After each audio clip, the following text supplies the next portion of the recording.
বাংলাদেশের সর্বশেষ গুরুত্বপূর্ণ আপডেট সংবাদে আপনাকে স্বাগত। শুরুতেই সংবাদ শিরোনাম, পরে বিস্তারিত। শুরুতেই জানিয়ে দিব, আমার দেশ পত্রিকার সম্পাদক মাহমুদুর রহমানের মুক্তির চেয়ে ৪৮ ঘন্টার আলটিমেটাম। আজ ঢাকা বিশ্ববিদ্যালয়ের শিক্ষার্থীদের সংগঠন ইনকিলাব মঞ্চ ৪৮ ঘন্টার মধ্যে মাহমুদুর রহমানকে মুক্তির আলটিমেটাম বেঁধে দিয়েছেন। তা না হলে অন্তর্বর্তীকালীন সরকারের আইন উপদেষ্টা প্রফেসর ডক্টর আসিফ নজরুলের বাসভবন ঘেরাও করার হুঁশিয়ারি দিয়েছেন শিক্ষার্থীরা। এরপর জানিয়ে দিব, নির্বাচনী রোডম্যাপ নিয়ে যা জানালেন পররাষ্ট্র উপদেষ্টা। পররাষ্ট্র উপদেষ্টা মোহাম্মদ তৌহিদ হোসেন বলেছেন, নিজেদের স্বার্থে সুসম্পর্ক রাখতে চায় বাংলাদেশ ভারত। আগামী মাসে bay of Bengal initiative for multi sectoral technical and economic cooperation সামিটে দুই সরকার প্রধানের দেখা হতে পারে। এছাড়া শীঘ্রই সব ধরনের ভিসা চালু করবে ভারত। জানিয়ে দিব, পাচার হওয়া অর্থ ফেরত আনতে বিদেশে ৭১টি চিঠি পাঠিয়েছে দুদক। শেখ হাসিনা সরকারের আমলে বাংলাদেশ থেকে পাচার হওয়া $১০০ বিলিয়ন অর্থ ফেরত আনতে ৭১টি বিদেশি প্রতিষ্ঠানকে চিঠি পাঠিয়েছে দুদক। এই তালিকায় রয়েছে যুক্তরাষ্ট্র, যুক্তরাজ্য, অস্ট্রেলিয়া, ইউরোপীয় ইউনিয়ন সহ বিশ্বের বিভিন্ন সংস্থা এবং রাষ্ট্র। জানিয়ে দিব, সাংবাদিক হত্যা মামলায় গ্রেপ্তার দেখানো হলো গাজী গ্রুপের চেয়ারম্যান গোলাম দস্তগীর গাজীকে। বৈষম্যবিরোধী ছাত্র জনতার আন্দোলনে সাংবাদিক হাসান মাহমুদ হত্যা মামলায় সাবেক বস্ত্র ও পাটমন্ত্রী গোলাম দস্তগীর গাজীকে গ্রেপ্তার দেখানো হয়েছে। আজ নারায়ণগঞ্জ জেলা কারাগার থেকে ঢাকার চিফ মেট্রোপলিটন ম্যাজিস্ট্রেট আদালতে নেওয়া হলে মেট্রোপলিটন ম্যাজিস্ট্রেট সাইফুল ইসলাম আদালত তাকে গ্রেপ্তারের পর কারাগারে পাঠানোর নির্দেশ দিয়েছে। জানিয়ে দিব, দেশে যত অন্যায় হয়েছে তার ৯০% শেখ হাসিনা করেছে বললেন কাদের সিদ্দিকী। এবং সর্বশেষ জানিয়ে দিব, ঢাবি শিবিরের পূর্ণাঙ্গ কমিটি প্রকাশ আগামীকাল। বাংলাদেশ ইসলামী ছাত্র শিবিরের ঢাকা বিশ্ববিদ্যালয় ঢাবি শাখার সভাপতি ও সেক্রেটারি জেনারেল আত্মপ্রকাশের পর এবার পূর্ণাঙ্গ কমিটি প্রকাশিত হতে যাচ্ছে।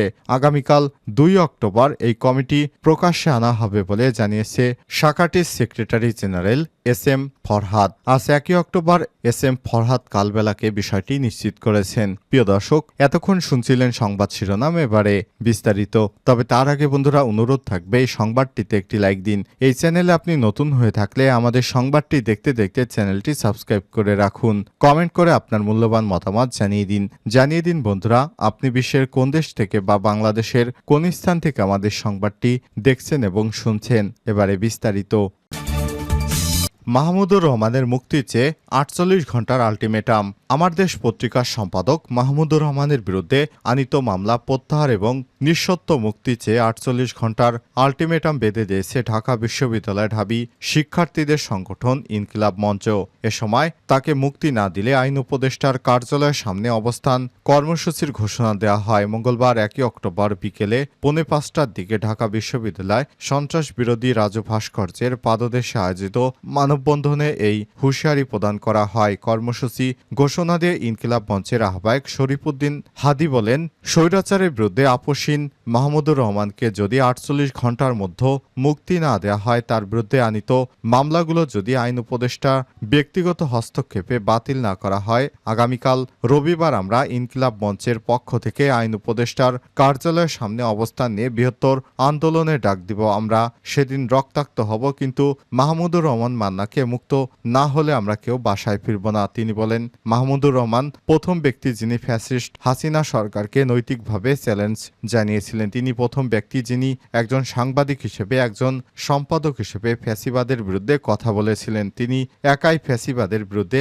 লড়ে গেছেন। তিনি বলেছিলেন, শাহবাগে ফ্যাসিবাদের সূচনা হচ্ছে। এই কারণে ফ্যাসিবাদের দোসরেরা তার বিরুদ্ধে প্রতিটি জেলায় জেলায় মিথ্যা মামলা দিয়েছে। এরপর তাকে গ্রেপ্তার করে টানা ৩৯ দিন রিমান্ডে নিয়ে নির্মম নির্যাতন করেছে। হাদি আরও বলেন, সরকার তাকে আটকের পর দুটি দাবি জানিয়েছিল। প্রথমত, তিনি যেন নির্বাহী বিভাগের কাছে ক্ষমা চান, কিন্তু তিনি অন্যায়ভাবে কোনো সুবিধা না নিয়ে বলেছিলেন, আমি ফ্যাসিবাদের কাছে মাথা নত করলে আমার বিরুদ্ধে এমন শাস্তি নেমে আসতো না, তাই আমি কখনোই ক্ষমা চাইব না। এরপর তাকে বলা হলো তিনি অসুস্থ, তাকে যেন হাসপাতালে থাকতে দেওয়া হয়, কিন্তু প্রতি উত্তরে তিনি সেটাও নাকচ করে দেন। আমরা মাহমুদুর রহমানকে আদর্শ হিসেবে ধারণ করে ফ্যাসিবাদের বিরুদ্ধে আন্দোলন লড়াই চালিয়ে যাব ইনশাল্লাহ। নির্বাচনী রোডম্যাপ নিয়ে যা জানালেন পররাষ্ট্র উপদেষ্টা। পররাষ্ট্র উপদেষ্টা মোহাম্মদ তৌহিদ হোসেন বলেছেন, নিজেদের স্বার্থে সুসম্পর্ক রাখতে চায় বাংলাদেশ ভারত। আগামী মাসে bay of Bengal initiative for multi sectoral technical and economic cooperation সামিটে দুই সরকার প্রধানের দেখা হতে পারে। এছাড়াও শীঘ্রই সব ধরনের ভিসা চালু করবে ভারত। বুধবার 1 অক্টোবর এসব কথা বলেন তিনি। পররাষ্ট্র উপদেষ্টা বলেন, কমিশনারগুলো সংস্কার প্রস্তাবের পর নির্বাচনী রোডম্যাপ আসবে। সংস্কারের প্রয়োজনীয় সময়ের চেয়ে এ সরকার বেশি দিন থাকবে না। পাকিস্তান ইস্যুতে তিনি বলেন, পাকিস্তান আনুষ্ঠানিকভাবে দুঃখ প্রকাশ করলে ইসলামাবাদ ঢাকা সম্পর্ক এগিয়ে নেওয়া যাবে। এ সময় তিনি আরো বলেন, বাংলাদেশ নিয়ে ভারতের রাজনৈতিক নেতাদের বিতর্কিত বক্তব্য গ্রহণযোগ্য নয়। এ সময় তিনি আরো বলেন, ভারতে বিভিন্ন মিডিয়া বাংলাদেশের বিরুদ্ধে যেসব উস্কানিমূলক কথাবার্তা ছড়াচ্ছে সেগুলো কখনোই গ্রহণযোগ্য হবার নয়। তিনি বলেন, পাকিস্তান যদি আমাদের কাছে ক্ষমা চায় তাহলে পাকিস্তানের সঙ্গে আমাদের সুসম্পর্ক ধীরে ধীরে অব্যাহত হবে। পাচার হওয়া অর্থ ফেরত আনতে বিদেশে ৭১টি চিঠি পাঠিয়েছে দুদক। বাংলাদেশ থেকে পাচার হওয়া অর্থ ফেরত আনতে আইনগত সহায়তা চেয়ে বিদেশে ১২টি দেশে ৭১টি mutual legal assistant request MLAR পাঠিয়েছে বলে জানিয়েছে দুর্নীতি দমন কমিশন দুদক। মঙ্গলবার ১ অক্টোবর দুদকের মহাপরিচালক প্রতিরোধ মোহাম্মদ আখতার হোসেন সাংবাদিকদের এসব তথ্য জানান। ইউরোপীয় ইউনিয়নের একটি প্রতিনিধি দল আজ দুদকে আসে। তারা দুদকের কর্মকর্তাদের সঙ্গে বৈঠক করে বৈঠকে বিভিন্ন বিষয় নিয়ে আলোচনা করেন তারা। তিনি বলেন, বাংলাদেশ থেকে পাচার হওয়া অর্থ ফেরত আনতে আইনগত সহায়তা চেয়ে বিশ্বের ১২টি দেশে ৭১টি mutual legal assistant request MLAR পাঠিয়েছে দুর্নীতি কমিশন দুদক। এর মধ্যে ২৭টির জবাব পেয়েছেন তারা। আখতার হোসেন বলেন, ইউরোপীয় ইউনিয়নভুক্ত দেশে পাচার হওয়া অর্থ উদ্ধারে প্রতিনিধি দলটির কাছে সহযোগিতা চাওয়া হয়। তারাও সহযোগিতার আশ্বাস দিয়েছেন। তিনি বলেন, বেশি অর্থ পাচার করা হয়েছে ইউরোপীয় ইউনিয়নে, সুইজারল্যান্ড, যুক্তরাষ্ট্র, কানাডা, সিঙ্গাপুর, মালয়েশিয়া ও অস্ট্রেলিয়াতে। সাংবাদিক হত্যা মামলায় গ্রেপ্তার দেখানো হলো গোলাম দস্তগীর গাজীকে। বৈষম্যবিরোধী ছাত্র আন্দোলনে সাংবাদিক হাসান মাহমুদ হত্যা মামলায় সাবেক বস্ত্র পাটমন্ত্রী গোলাম দস্তগীর গাজীকে গ্রেপ্তার দেখানো হয়েছে। মঙ্গলবার ১ অক্টোবর সকাল 10:30টার দিকে তাকে নারায়ণগঞ্জ জেলা কারাগার থেকে ঢাকার চিফ মেট্রোপলিটন ম্যাজিস্ট্রেট আদালতে নেওয়া হলে ম্যাজিস্ট্রেট সাইফুল আলমের আদালত তাকে গ্রেপ্তার দেখানোর পর কারাগারে পাঠানোর নির্দেশ দিয়েছে। তিনি খিলগাঁও থানায় দায়েরকৃত সাংবাদিক হাসান মাহমুদ হত্যা মামলার ৩ নং এজাহার নামীয় আসামি। মামলার তদন্ত কর্মকর্তা খিলগাঁও থানার সাব ইন্সপেক্টর আজিজুল হক ভূঁইয়া তাকে গ্রেপ্তার দেখানোর আবেদন করে। মামলার অভিযোগে বলা হয়েছে, হাসান মাহমুদ সাংবাদিক হিসেবে কর্মরত থেকে জীবিকা নির্বাহ করতেন। বৈষম্যবিরোধী ছাত্র আন্দোলনের সময় গত ৩১শে জুলাই রাত ১:৩০টার দিকে উত্তরা মুগদাপাড়া বাসা থেকে বের হন তিনি। এরপর আর বাসায় ফেরেননি। অনেক খোঁজাখুঁজির পর জানা যায়, সাদা পোশাকধারী অজ্ঞাতনামা ৫০ থেকে ৬০ জন হাসান মাহমুদকে তুলে নিয়ে যায়। পরে জানা যায়, গোরান সাফরা মসজিদের সামনে পড়ে আছেন তিনি। ভোর ৫টার দিকে মুগদা মেডিকেল কলেজ হাসপাতালে নিয়ে গেলে কর্তব্যরত চিকিৎসক তাকে মৃত ঘোষণা করে। যত অন্যায় হয়েছে তার ৯০ ভাগ শেখ হাসিনা করেছে বললেন কাদের সিদ্দিকী। কৃষক শ্রমিক জনতা লীগের সভাপতি বঙ্গবীর কাদের সিদ্দিকী বীরুত্তম বলেছেন, এদেশ ছিল শেখ হাসিনা সরকারের।